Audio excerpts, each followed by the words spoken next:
નમસ્કાર. ઓક્ટોબર 2025 શુભ દીપાવળીની ખૂબ ખૂબ સૌને શુભકામના પાઠવું છું. આ દિવાળી સૌના મોટે આનંદની દિવાળી છે. આપણી સરકારે જે જીએસટીના દર ઓછા કર્યા છે એના કારણે ખૂબ મોટો આનંદની લાગણી તમામ દેશમાં નાગરિકોમાં આવી છે.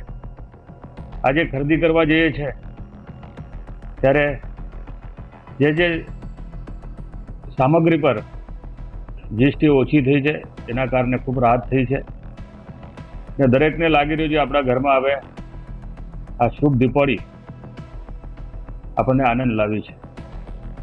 આ દિવાળીનો પર્વ સૌ માટે આનંદનો પર્વ હોય છે. ગુજરાતમાં આપણે વાત કરીએ, દિવાળી પછી બેસતા વર્ષને આપણે નવું વર્ષ કરતા હોઈએ. નવું વર્ષ અને દિવાળી આપ સૌને ખૂબ આનંદ સાથે ઉલ્લાસ સાથે આપણું નવું વર્ષ અને દિવાળીની ઉજવણી રંગે ચંગે ઉજવાય એવી મારા તરફે શુભકામના.